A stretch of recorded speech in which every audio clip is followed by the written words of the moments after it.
Woo!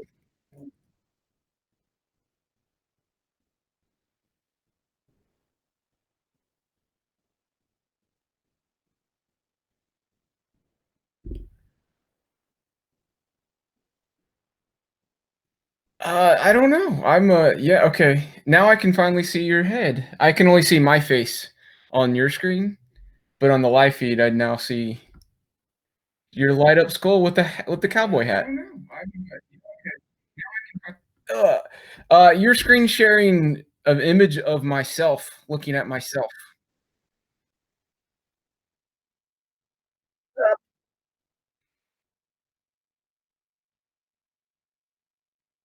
There you go. That's pretty fantastic.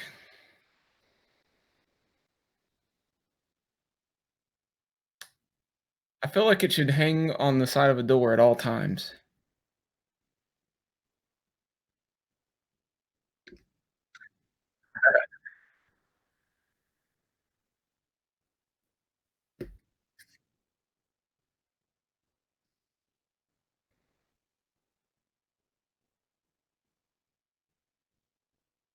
What?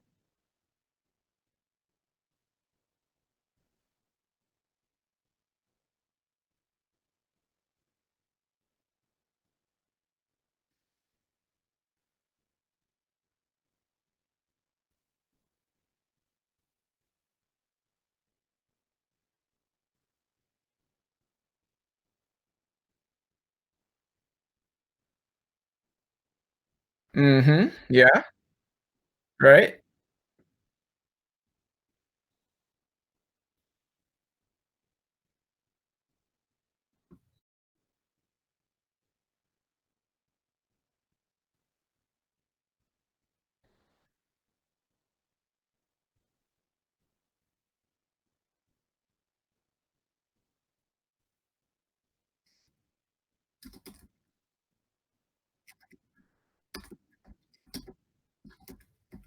Really?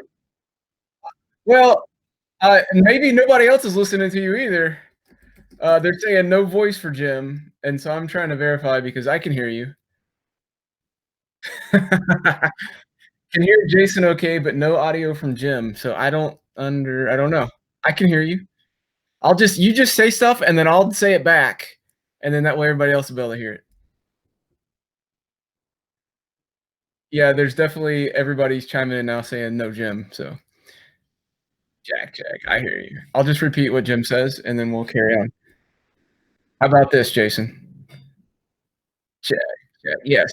I don't have any.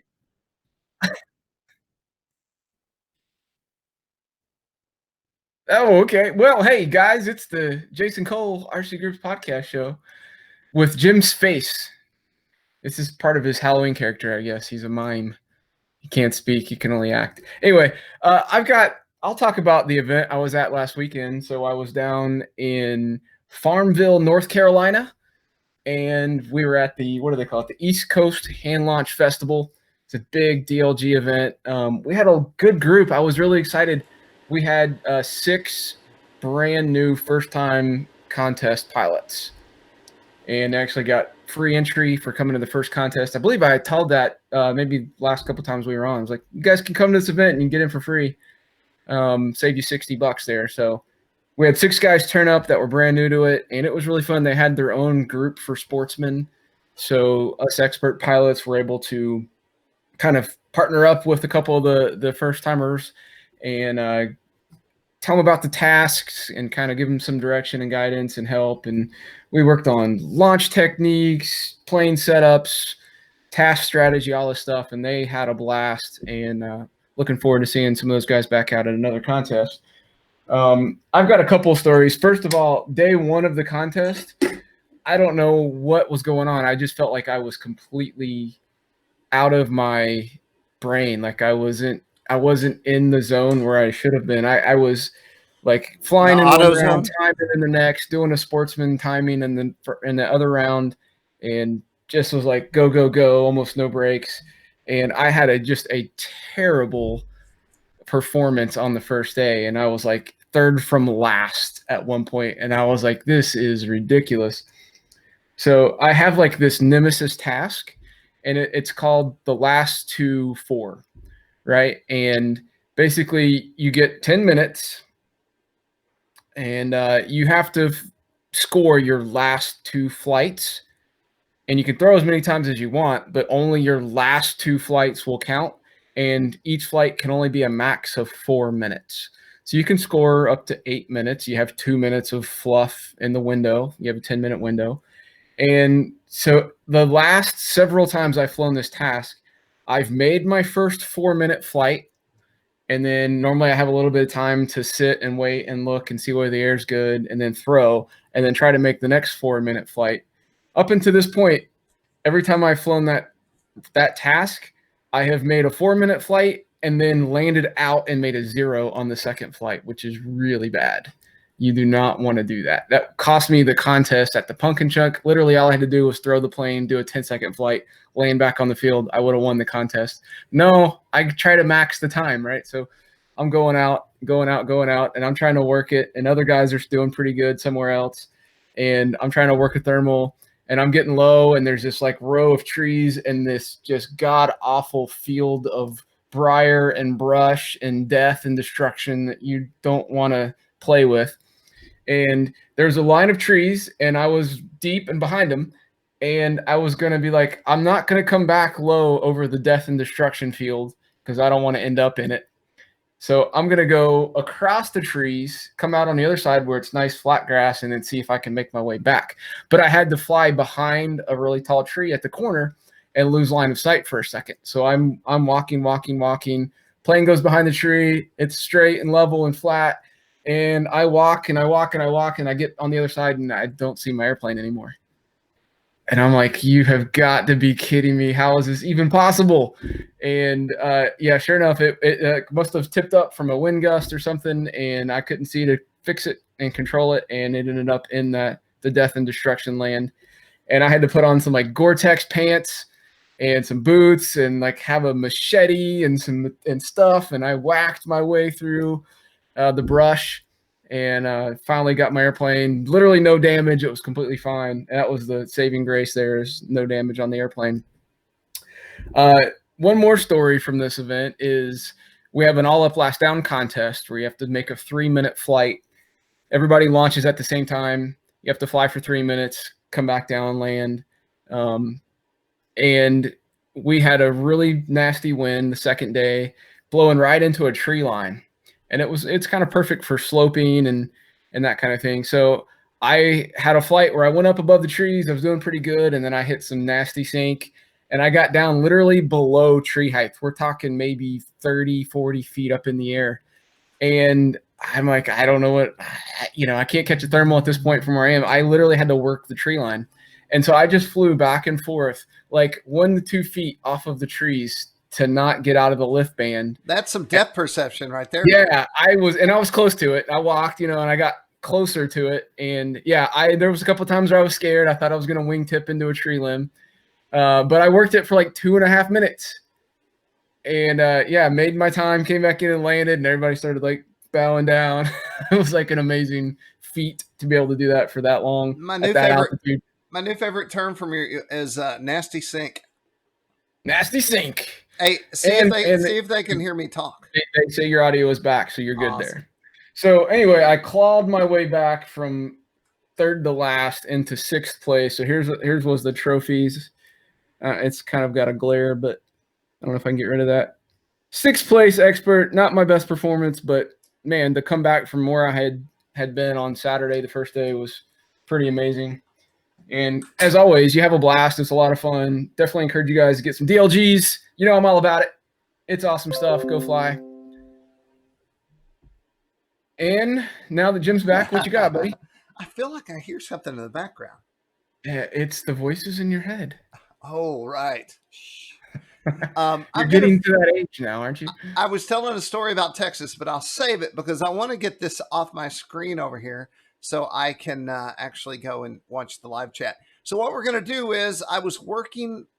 Well, heck, I can do it right now because you can see both our faces. I was working last week on the EC 1500 build.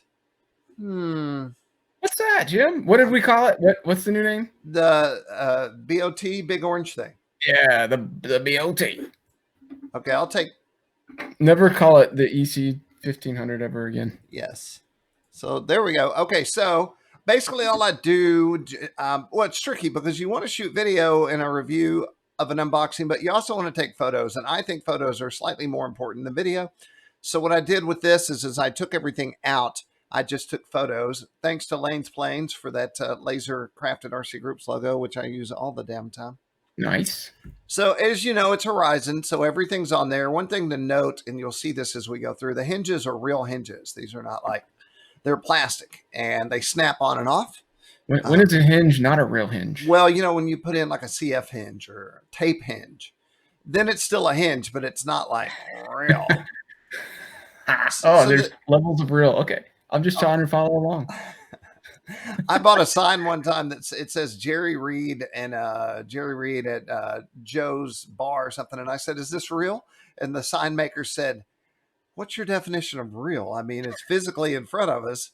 So it depends on what is. So here's the tail group that slides in. And then this is really the only thing that requires a tool. It takes a Phillips head screwdriver to screw into these two little holes right here. And that's that. And there's the underside. So it actually has a servo plug in it. And this is the brainchild of Matt Andron, of course, who's coming up with ways. So the real trick that I see, because I've been in many iterations of his designs, it's one thing for something to be easily snapped together. It's another thing to hit the ground right, you know. So, oh, I should talk about those. It's a delicate balance of ease and sturdiness. So these are the props, and these things are solid, Jason. I guess you won't get the... When you pick them up, they're hefty. And they're also self-defense Chinese throwing stars. Yes, they will stick into the wall. I could not figure out what these little plastic parts were, and I just assumed that they were for the wing panels to attach, which they aren't. I'm fairly certain those are skis that you can mount onto your landing gear when you're in the snow. Huh? I think so. I believe that's what it looks like with the pokey part sticking down. Mm-hmm. They got to be some kind of covers. They don't go on anything on the plane, as far as I can see. Maybe somebody in the live chat can comment. You're right. I do see the pokey parts, which has nasty sink, and yes. I do know this. I'm fairly 100% sure they're not necessary in the build. That's the bottom, right? Wait, is that the same thing? No. Okay, these are the skis I was talking about. Those look more like skis. I'll buy that. Yeah, so 2 in the back, 1 in the front, of course. Maybe the other parts, I bet money, are for the floats. Wait, this doesn't have floats. You can put floats on. Okay, I'm going to quit talking and just show the pictures. This is the gigantic fuselage. And check out the plugs here on the side. So yeah, that's just like the Carbon Z Cessna. It's all super hefty. Everything on it. And there's your receptacle for your vertical. And it's very super simple elevator installation. What is that at the back of that? The back one? Yeah. Is that a hinged? Is that a... Yeah, so this is where your elevator actually goes, and that's where... okay. Cool. And you just slide them together, make sure that everything's going together well. There's your plugs again. I took a picture of this because I 100% did this. It was my fault. I took it out for the Thursday broadcast, and when I put it in, I put a piece of foam or something in between it and the foam itself, and I guess it didn't like it. And I thought maybe that wasn't paint that came off. I thought, and nothing, I picked it up and moved it to the other room, so it's not like it traveled for 30 miles like this. I just think the paint reacted to the foam in some way. Hanger rash. Yeah, that may or may not make it into the review, because I'm sure they're not going to appreciate that I did that right off the bat. But I did. So here's the internal structure. Everything's in there. The only thing missing is Velcro for your battery. The receiver and all that stuff's in there. And since you have dual motors and all that, that's why we have dual everything. And I guess I'll talk about it now.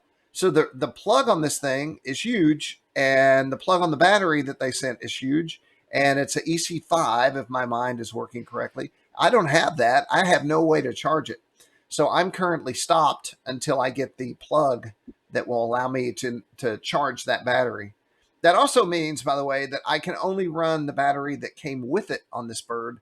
When what it really wants, they make a plug you can buy for like $5 that plugs into this, and then you can plug a pair of 2 cells into it, standard 2 cells. So I have that coming too, because we all have like 8,000 2 cells.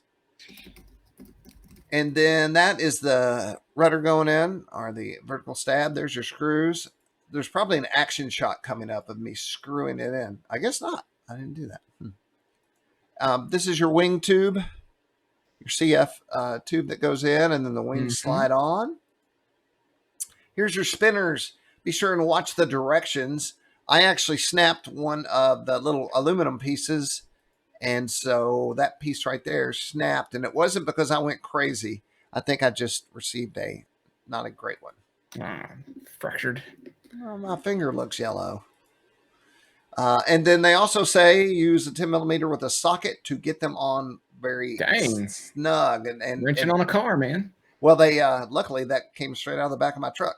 But they said these props are so big and have so much weight to them that you want to really make sure that they're on there, or they will fly off. And that is bad on a twin engine when you're taking off.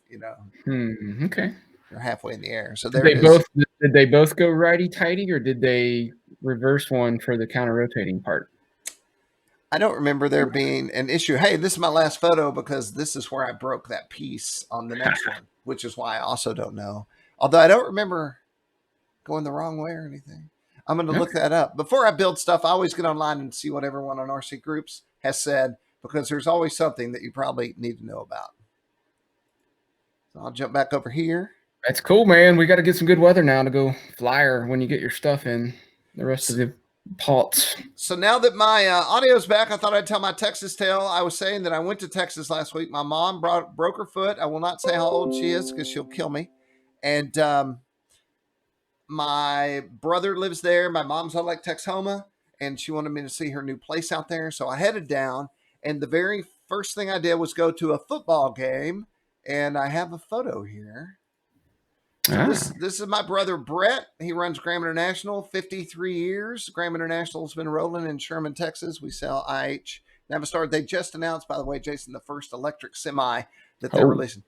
That seems like not a great idea. It's super badass looking. It has a range of 238 miles. That's like that's nothing for a truck, though, right? Well, they were talking about local runs and stuff, schools and things like that. So it is super sexy. So in the middle is Dan, and he's the one well, you couldn't hear me because my mic was on. I'd say Dan looks like Mr. Incredible. My brother is big. He's like a slab of beef type of big, like you would see him, you would want to back away from him. He's so big. But Dan is like even Mr. Incredible more so than my brother. And so this was a big game. I'll show you a video too. How can I do that? This was a big game. This is personal.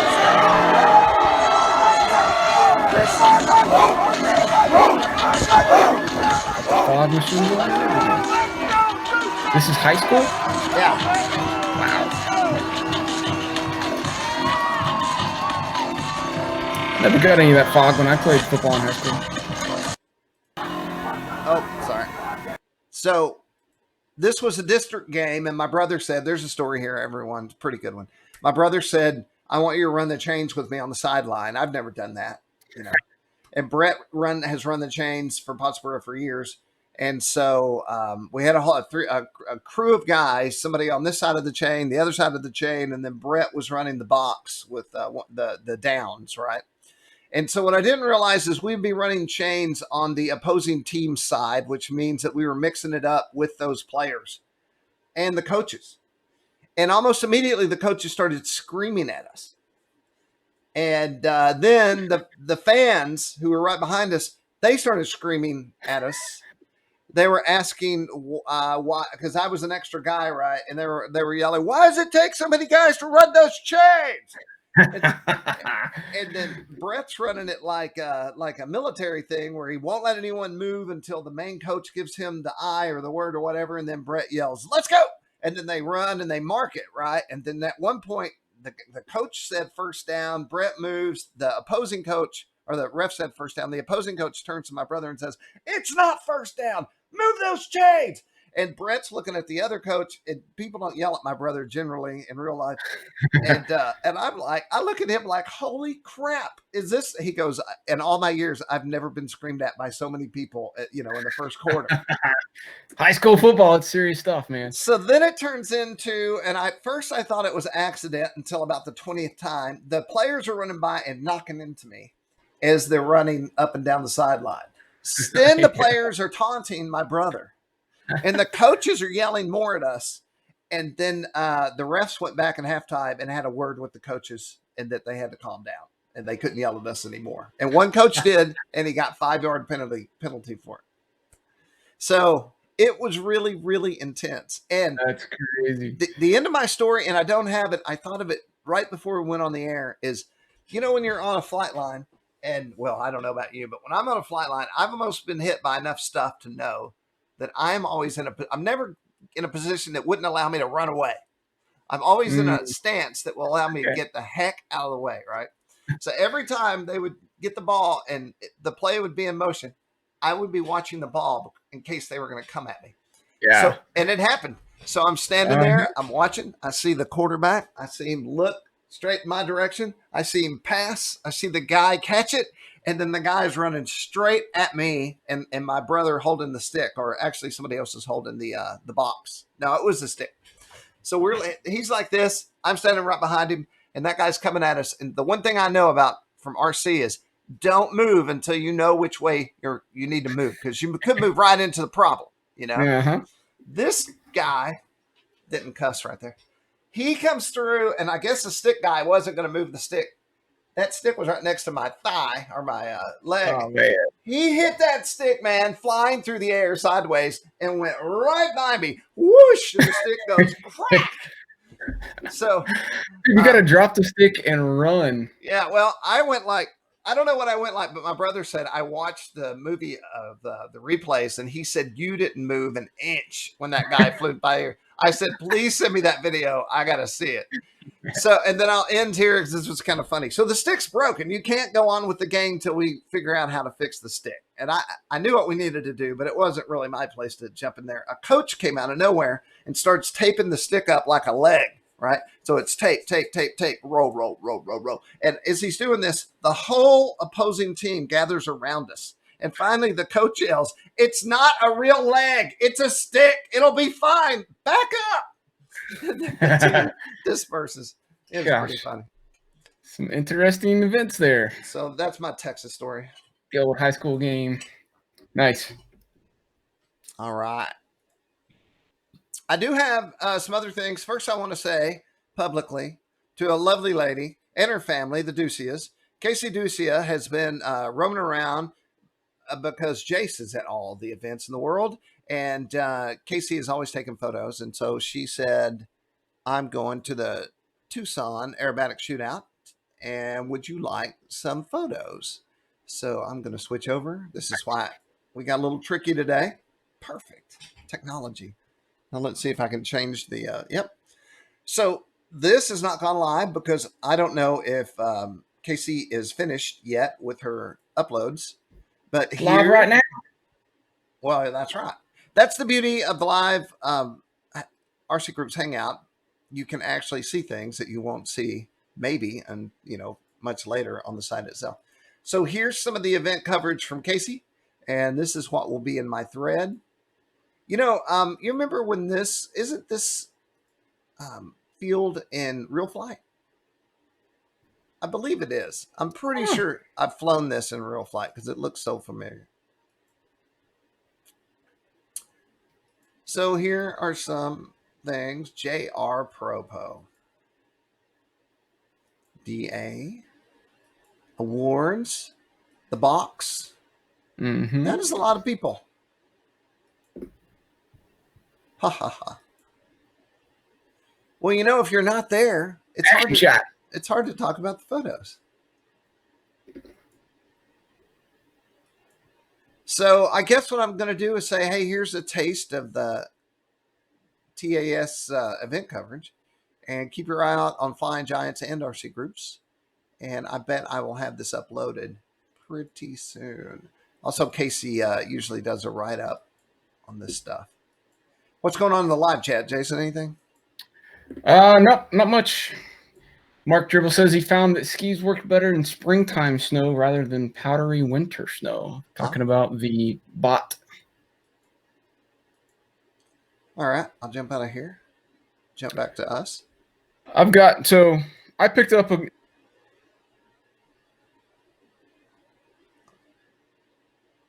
I lost you.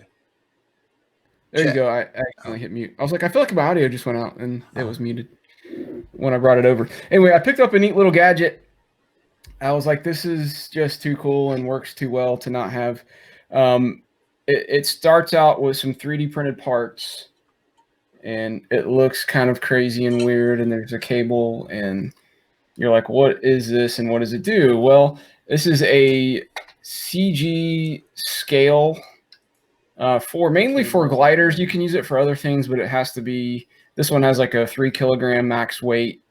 You can adjust these a little bit front to back, but basically you would sit your airplane wing on here, butt it up against the leading edge against the front pegs, and then you'd plug in a little 5-volt power source, little portable battery charger or something, and then this little box has a screen on it and a couple buttons, and it'll tell you how much your plane weighs and where the CG is in millimeters. And it's awesome for setting up DLGs or F5J, F3J planes, because you can set it on there. You don't have to do the finger thing, and then you can get the CG exactly where you want it. And then when you're installing ballast or adding nose weight, it's just real simple because it's going to sit on here and it's not going to fall off. It can't go anywhere.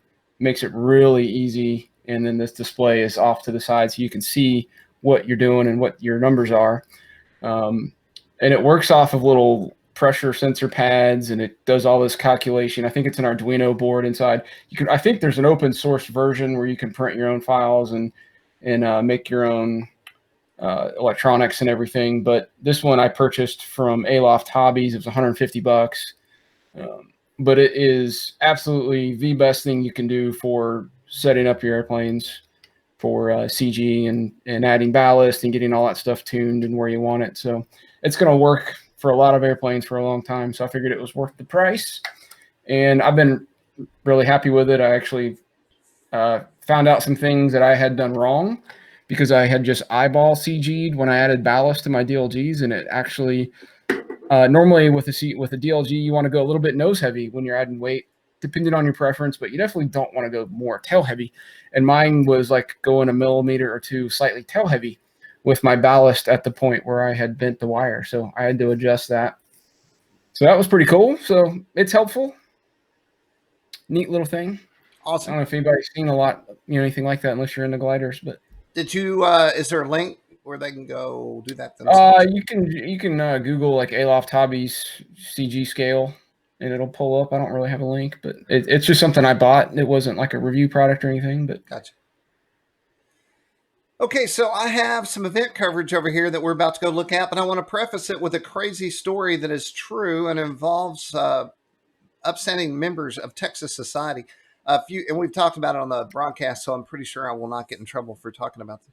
A few years ago, I got reports coming in from Texas that drones were in the skies of my hometown and were being seen not only by over our ranch in Texas, but also by well-known public people who wanted to know what the heck was in the sky. And so I ate dinner with some of these folks the other night. Well, my brother wouldn't believe it. And so finally, this is one of his better friends. He said, just go out in your pasture and go look in the sky and call me. And Brett said okay. About 5 minutes later, he saw 2 of them over his back pasture. And he said he immediately jumped in his truck and started chasing them.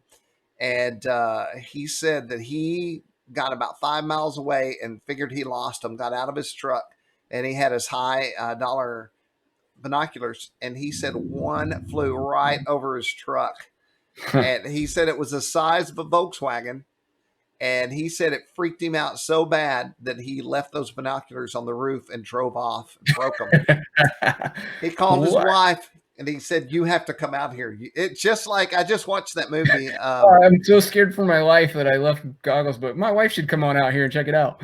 Well, ever since then, he's called me and tried to get pictures.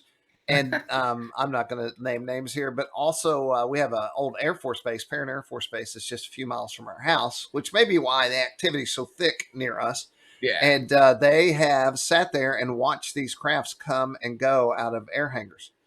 So no one will admit from the Air Force Base, or it's not an Air Force Base anymore, the base, that there are such craft coming and going. And no one's ever been able to lock down what it is. But they did describe it, and that's why I'm leading up with these pictures here. They've seen them pretty a lot now. It's been years. And they said that they're about the size of a small car, and they're white, and they're an arrowhead-shaped craft, the ones that they're seeing, right? Okay. So let's jump over. Thanks to a few friends of mine, Lucian Miller took the photos, and Tom Atwood, you might know him from one of the larger, well-known magazines, went to the largest gathering of robots and AI in history, the Exponential 2019 show. So this is my event coverage on this. And so I started going through, and they're like, please use our photos. And basically, I realized what we were looking at is just all the state-of-the-art FPV/drone, from winged to other things, also ground surface vehicles. And so as I was going through here, the story didn't pop in my head until, let's make sure I see it soon. That's pretty awesome, eh? I guess that's for delivery of your craft. Cool. Yeah. That's also another version of I guess that maybe is a trailer. Okay. So to me, the minute I saw this, I thought this is, it looks almost like what they were describing to me over the dinner table. It's an arrowhead shape. It's white. I'll tell you one more interesting thing. My brother, well, I hope no government official is going to come and get everyone. So anyway, my brother's son and his friends climb up on the roof on the weekends. And he said that whoever's flying these things they do it because it flies over. It knows they're there, and it flies over them on purpose, waving at them on the way by whenever they're out. But when I saw this, I thought, holy cow, this is exactly what they were describing. Yeah, it'd be so cool to see in person. You know, it's got to be like top secret military, maybe not top secret if they're flying out in public, but definitely sounds like some testing of some, unique aircraft. Right. And then when I saw this, it would be interesting if I could correlate what they're seeing with that. But this event piece has a lot of really cool stuff in it. So, like, that thing is huge. Then we have non-huge, which would be more stuff we're used to. That looks like something I have in the basement. I'm pretty sure those guys are monitoring all our communications. So if you're out there and you guys want a review on one of these airplanes, hit us up. We can do something cool in RCGroups for you. Check out your aircraft. We can get it out there for you. Oh, hold on. I'm getting a phone call. Hello? Oh, yeah. Okay. I'll call you later. Yeah, so we got one for review. Nice. Look at that thing. Just big old foam wheels. What the heck? I love it. I feel like I made that when I was 5. Yeah. That's at a show. We could have built that. Wow. And High Tech was there because I saw this and I was like, hey, High Tech. What's that? Yeah. They do a lot of robotic stuff. Well, good on them because this show sure makes it look like, it's the future. Look at that thing. That looks like something from like the 70s. Little motor hanging out of that. 2 or 4 stroke hanging off of there. Futaba. Just so much interesting stuff. And I'll jump out so you can go see where it's at. It's in commercial UAV and FPV section. So you can go check that out. And then... Yikes. What's So up? I just got a text from my wife. So my wife is in North Carolina visiting her sister who just had a baby a week ago, and her husband works out of town, so he's out of town like right after the baby's born. So she went to help out because she has 4 other kids and a big dog. So the chair is there right now, and her sister is in the hospital having surgery. She had to go to the emergency room she was bleeding or something. So the chair's got a newborn baby, 4 kids, and a giant dog that she's having to take care of by herself right now. And then her Well, sister's gonna have to stay overnight with blood transfusions and a bunch of stuff. That's crazy. well, Jeez. good thoughts to her sister, because I know Definitely. that's That's tricky nuts. business. But if anyone can do it, to Chair can. Tell her we I hope so. support her. That sounds like a hard day right there. Not to take away from the chair, but this was posted October 26th by Captain G, and that predates the Thursday release of this thing. So I went in and turned it into a feature. I have not Nice. watched the video, but let's go do it. So this is the brand new and what's the day? Thursday. It was. They talked about it today. The E-flite SU-30. Yeah, I saw where David Payne said he's like buy this one. He's like, this flies like big jets. Like he loves it. Let's take a look at the video and Like see what his happens. word's good enough for me. Wonder if they can hear the audio. Yeah. Well, I don't know. Hey, if you're I in the can live chat, you can hear it, Jason? I cannot hear it. Okay. So that's just on the ground discussion. Yeah, I don't know what it weighs. It's probably like pounds. Those little ladies. So this is out, and I don't know. I guess, well, I don't want to go edit anyone's thread. This is this guy's own thread. But you can check that out. Also, while we're talking about Horizon, this was released today, the IX-20. This is new, right, Jason? I feel like I've It is been new. seeing... Yeah, I got to see it from one of the Horizon people at an event that I was at. I got to handle one and feel it, and looks pretty awesome, man. Had some pretty slick features to it. Well, David Payne was talking about this today as well, and if he's approving of it, I've got to think it's pretty good.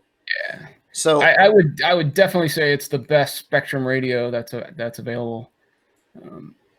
If you're looking for high end and you want to have Spectrum, that's definitely the way to go.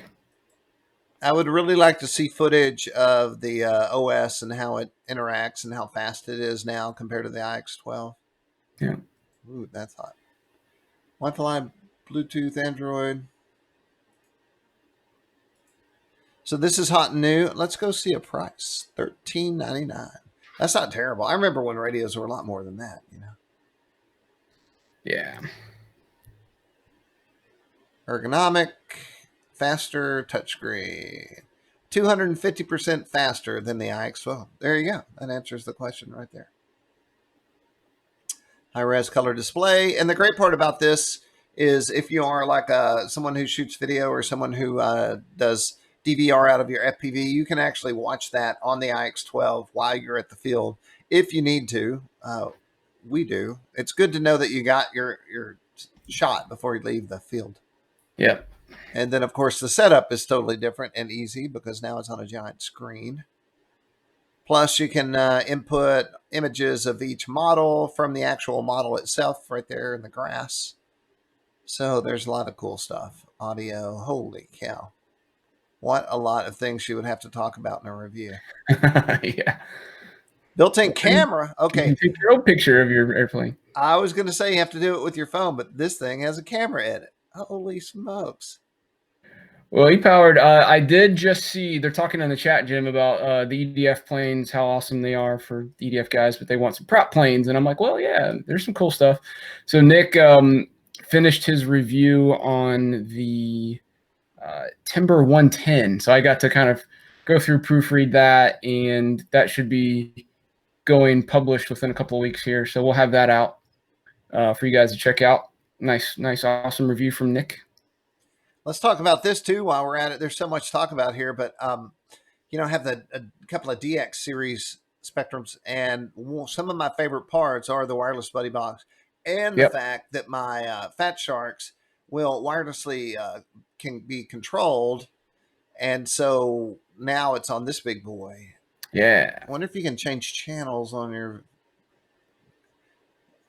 You can also on my other ones change. I've never made that work, by the way. I've never actually changed the channel on a video transmitter personally, but that could be my problem and not the transmitter's problem. Yeah, I know it works. I've done it. I've seen people Really? do it. It's pretty neat. Yeah, to be able to do it. Maybe it's my video transmitter that's the problem.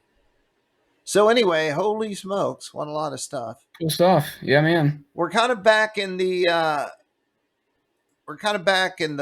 wars of the video of the transmitters, with JR back out and Futaba with Nick Maxwell at the helm.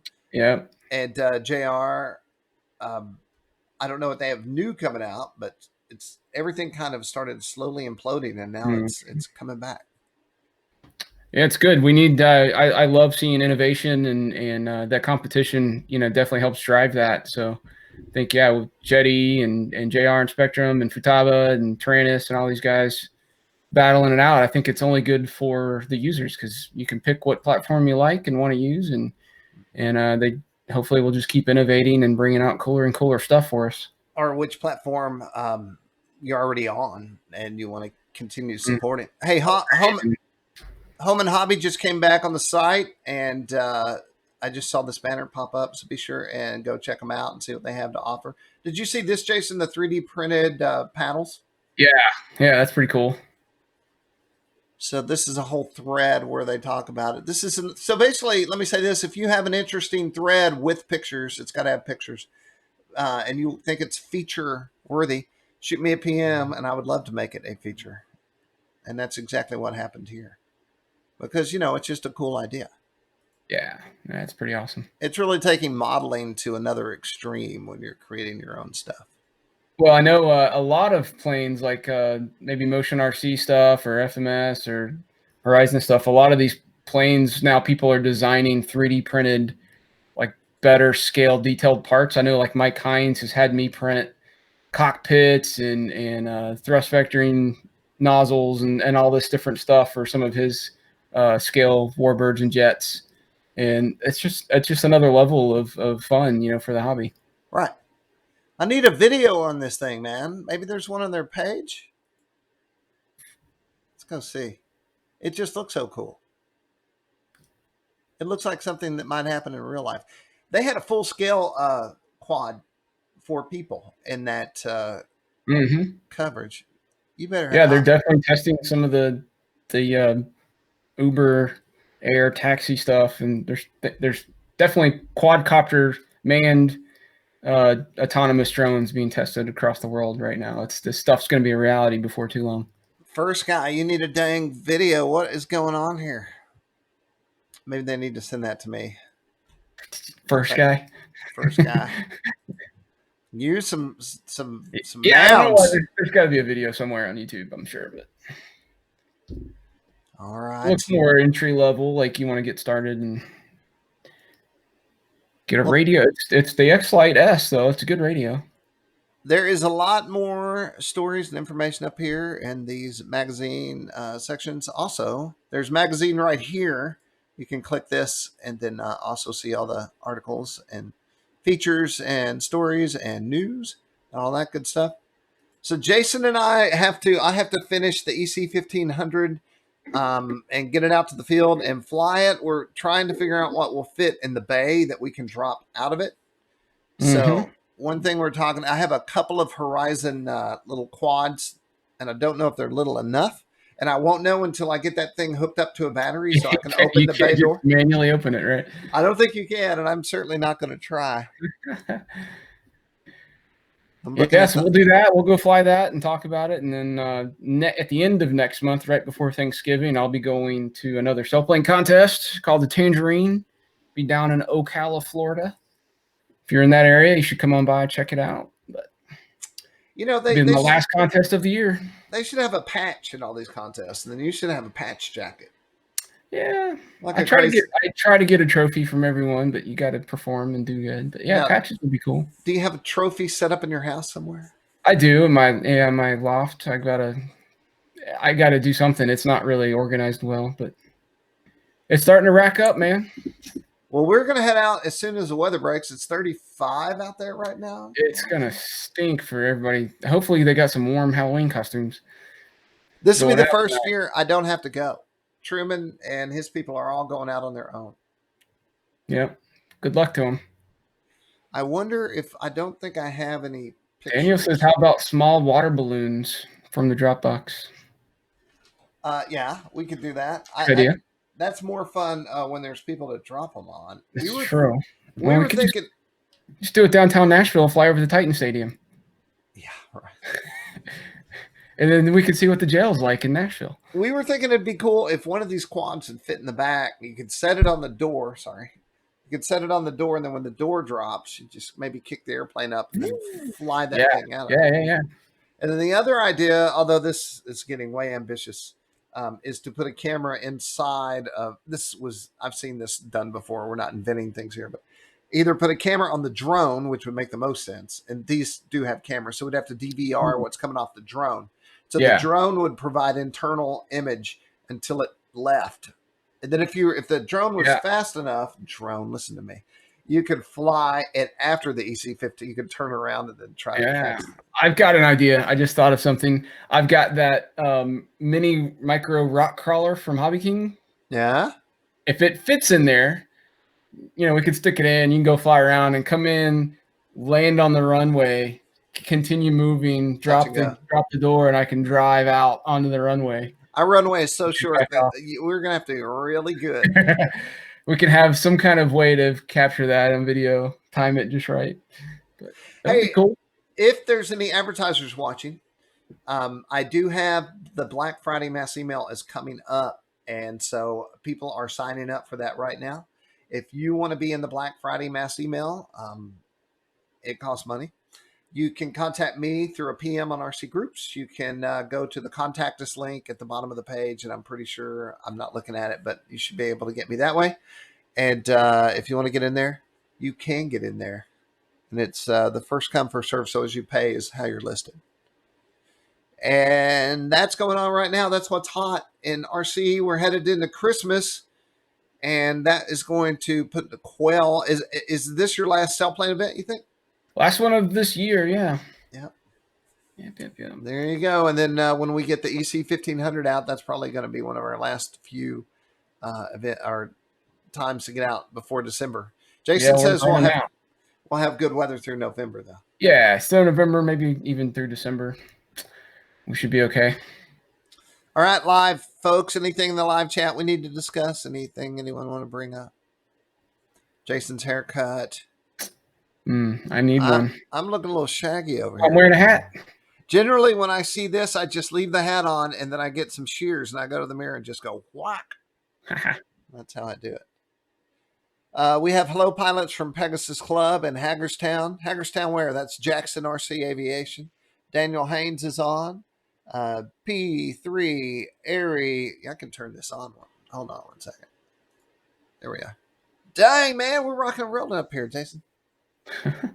Okay, we can talk about the HCO2s. Let's discuss. I have been looking at it because I do care about these. So what's the best way to do it? There's definitely some, So they're still analog, right? I think the future's got to be digital, like with the DJI and Bike Frost, and they're going to keep battling it out. And the future is going to be better than. This is more like an interim step, in my mind. The field of view is nice.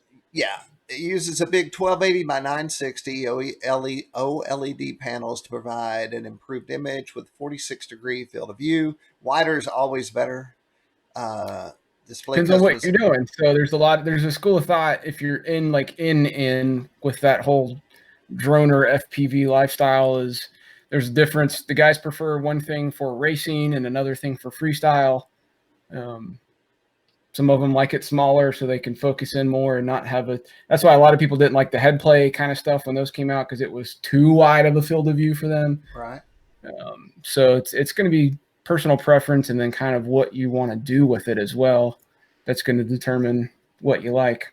if you're winged FPV, I think wider is always better to Yeah, see definitely more. nothing wrong with that. Yeah. But the thing that you never get, or that doesn't feel great to me, is a definition of what you're actually seeing. But your mind, once you're in the air, it seems to completely not care. Yeah.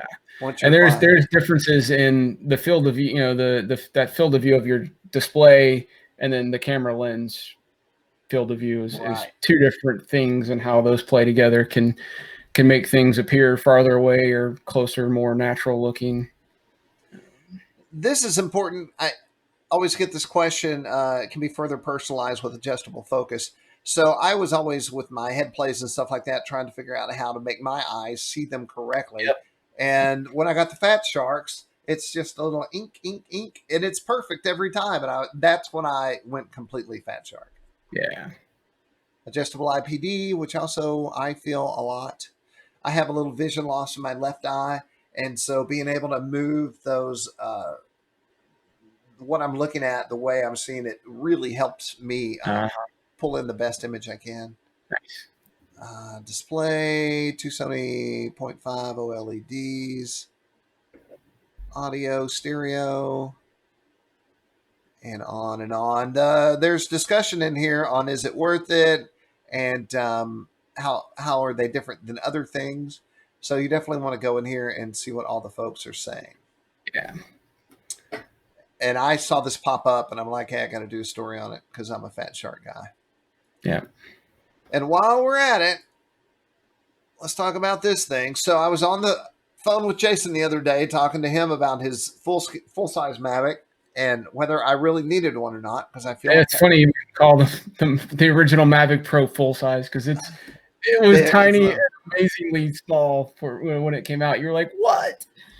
And I believe this was announced yesterday. And so I was talking to Jason, and I'm like, have you thought about selling yours? And I wonder if I would actually need it or use it. And I talked myself out of it and bought a guitar. And, well, did I? Yeah, I did. And then this thing comes out. So this is like the weight of a cell phone. Yeah. So the big thing here, and so this isn't for everybody. This is designed, in a certain way, right? So they put it under the 250 gram weight limit. So it weighs 249 grams. So it does not require FAA registration. Love it. So you don't have to register as a pilot. You don't have to pay the $5. You don't have to do any of that stuff. You just take this out and go fly. Now there is some deficiencies of this compared to the other Mavics. It's only 2.7K video, still pretty good resolution. No obstacle avoidance sensors. So it's definitely it's lacking some features and safety things, which is why I'm kind of on the fence with it. In one hand, it's a cool toy to take on vacation, go get selfies, get some cool pictures of your cool areas that you're going to go to. It's only $399. I mean, so yeah, let's just get that out of the way. The price is absolutely fantastic. And Jason says you're saying that it will go 3 miles out or something like that. Yeah, I think it's 4 or 5 kilometer range. And so the thing that the reason why I'm on the fence and not completely sold on it is it's going to make it supremely accessible to a lot of people, mainly, we'll call them noobs, right? Mainly newcomers that are walking in Best Buy and, it's only $400 for this thing. It does all this stuff. I can do this with it. Yeah. And they don't know anything about flying. They don't know anything about anything. And they get this drone. And so it could encourage a lot more people doing stupid things because they're ignorant and don't know better. So that could potentially create more problem and havoc, with the airspace issues that we're running into now currently. So that's what worries me about it. But other than that, making drones more accessible and the ability to do these kinds of things at this price point is fantastic. So I love how excited everyone is to see the drone. Everybody's got a smile on their face. When in reality, they'd be like, yeah, I don't know anymore. Who the heck knows? I have to say that at that price point, I'd be tempted to grab one. I see a lot of people saying, it's only 2.7K and it doesn't do this and has this feature and all this stuff. I'm like, well, they have a Mavic, right? They can't have everything a Mavic Pro or Mavic 2 is going to have. It's got to be different. And it's a whole lot less expensive. So, of course, it's going to be, losing some features and abilities. But We're gonna see. It's definitely probably a consumer choice, top Christmas gift kind of thing for this year. So there's a good chance we're gonna see new pilots coming in. Maybe I'll ask for this for Christmas. There you go. It's in the right area. The only thing I hate is that I couldn't, if I wanted to, buy that $500 HD goggle that DJI makes because it's so stinking awesome, you know. Yeah, and I'd have to go back to these. If I remember reading right, this doesn't have OcuSync, which is what I think. Yeah, the OcuSync 2.0, which I think is required for the goggles, the DJI goggles. But I'd have to go fact check that before I would confirm it. Maybe I'll wait, and maybe I will get a Mavic one day. I just want to make sure I'd use such a thing. That seems like a great Christmas gift for you, man. Yeah, it'd be good for us too at the field. It's so tiny, you can take it anywhere. You can shoot. You can put your review models on the tarmac and just fly this thing around and get some nice intro and outro videos. Yeah, pretty awesome. Pretty awesome. So also, I'll say, hey man, if you've got a story or something that you think we should be featuring, and it happens, it happened to me at least 3 times this week where somebody wrote me and said, hey, I would like this to be a feature, and I almost never say no as long as it's related to the hobby. I want to get scroll up. Yeah, I mean, if you want to be really cool, the Windrider RC transmitter holster. If you want to be the coolest guy at the field, I mean, holding your transmitter on your belt like a gun. I mean, a holster. You know. It doesn't get any better than that, guys. I mean, this is the ultimate of RC coolness. It's just, I don't know how you beat it. Maybe put your IX20 right there, you know? Yeah, I mean, you just like, show it off. Like, bam! You know what? Maybe just wear this around, not just at the airfield, like maybe everywhere you go. Just yeah, like blowing people's minds. If you're single, you know, it could help. You're just saying. That's how David Payne picked up Kim Payne. That's true. And she's the most beautiful woman in RC. Well, then there's a lot of top 10 beautiful women. You know what? I don't think I can say things like that anymore. I'm going to edit that out of this damn podcast. Damn it, 2019. I don't know how to talk anymore. Yeah. Well, I jest about this being like uncool or whatever, but you have to field who you're trying to impress, really. Who cares? If it's functional and helps make your life better, I don't see anything wrong with it. Sometimes you need to pick function over form. Hey, sometimes you got to carry your airplane to the car and your transmitter. That's right. Yeah, man. So where is it? It's right here. And how much is it? I think they're because of shipping bucks, you get 3 of them for $30, so $10 a pop. 45. Yeah. All right. There you go, Windrider. Been around a long time, that company. You can even customize the colors to your outfit. You know, I mean, come on. Yeah, get you a bunch. All right. I'll jump back over here. Well, Jason, I guess we'll just have to go back to work. It's Thursday. It's almost Friday. Yes, sir. I've been working hard this week. Yeah, I got to go help my friends in a little while with their setup they're doing some kind of circus themed house setup. So I'm going to go help with that, and we'll have a good old Halloween party and give out some candy tonight, I guess.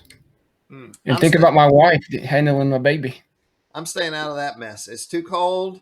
And I believe my wife gave me a cold because I came home and gave her a big kiss after Texas. That's the worst. So I'm just going to drink coffee and not go anywhere. All right, y'all. Well, thanks for being on the live chat.